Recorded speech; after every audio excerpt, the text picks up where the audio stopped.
Good morning, gentlemen. Good morning. Let's talk about this show, which has been such a fun ride and such a gift, I think, especially to women. But the two of you are like really, I love how it shows you an insight of because television was still young when this time frame was going on.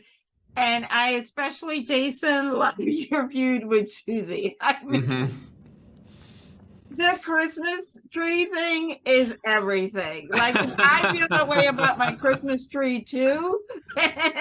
And just the fact that you are like, you don't have, and I also love the fact that you don't look at her as a woman, that he's like, I just don't like you. Your gender has nothing to do with it. I don't like you because you have no morals. No, he just hates this troll. Yes. Yeah, she is. You hit the nail on the head. She is like the original troll. Talk about how much fun it is was just to play this character, and how hard is it for you to just keep a straight face? Because I know there are times where you're like, I can't. I gotta break. Actually, on this show, I think out of any show I've ever been on, has the fewest breaks for like people laughing. Yeah, that's true, actually. Ruining takes that way. I don't know what it is. I think it's just because the show requires such an extreme focus. And I also, like, Mike Carr is always mad. And I don't know how that happened, but he's just constantly angry. He just has this, like, boiling pit of anger deep inside of him. And so that kind of helped me, like, stay really straight, But Alex is a fucking genius. And I like people like that. I don't know how it happens. It's like, even just like the table read or like in rehearsals, she's just throwing things out like so easy. And I don't know how it's possible. But the Christmas tree scene was like so fun to shoot. The scene right after the Christmas tree scene where she stops my car down the road and I get out and start yelling at her. When we were shooting that, I think one of the first takes, I get out of the car and I slam the door, and Alex's eyes just like bug out of her head. And I'm like, what's going on? And I turn around and the car hadn't gone into park and started rolling down the hill. And there's two little kids in the back seat. And at the bottom of the hill is an icy lake. And there's nothing to stop the car going down the hill. So I like turn around and I go to grab the handle and I miss it. And I start running after the car and I grab it and I miss it and I lunge one last time and I get the handle. The car's dragging me down the road and I manage to open the door, jump in and slam on the brakes before the car goes into this like icy lake. And like everyone on the crew is just like terrified. We're like, we almost murdered children today. It was really bad. But you're a hero. But maybe I'm a hero. Or that's your interview. You don't even need anything else. Or attempted Jason Ralph is a fucking hero. That is gold. I'm definitely keeping that. And also I'm thinking like, I gathered the kids were spurred or did it when she's like, I also love the thing where she's like, it's so real, right? And I'm like, ooh, I wonder like how young the kids are, but I love that whole. They just thought it was a ride. They just thought it was a part of the thing. Like, they were just happy to be there. Exactly. And we just very quickly and quietly switched cars. We're like, well, this one's not going into gear. So, and everything was like fine after that. Perfect. Reid, you have this knack of playing these very interesting, complex men. You can say it. Just say it. Just say it. We don't know if we like horrible. them, but there's something about you that makes us keep watching. It's like a car wreck where we shouldn't stare, but we stare anyways. And he's just like kind of awful and really is, and it's so charming. He likes being awful. Can you talk about that too? Because again, it gives you a good insight because we have this love affair with our TV personalities, people that come into our living rooms, right? Yeah. And now as we get older, we learn in real life, like, oh, they weren't as cool as we thought on TV. They're not really cool people. So talk about that, because out of everyone, he kind of owns it. He knows he's terrible and he doesn't care.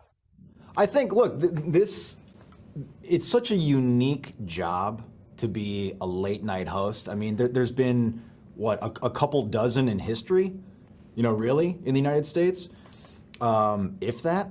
So it's a pretty rarefied position to be in, and it carries a lot of pressure. These guys, especially in this era that we're playing with in the 1960s, each network is still in its infancy. They are fighting for ratings.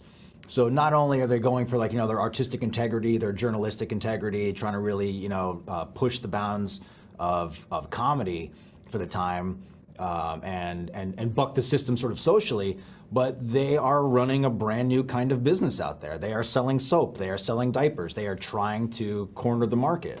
And these late night guys, a lot of the pressure was on their shoulders to sort of carry a network. So I did a ton of research on the late night hosts of the era.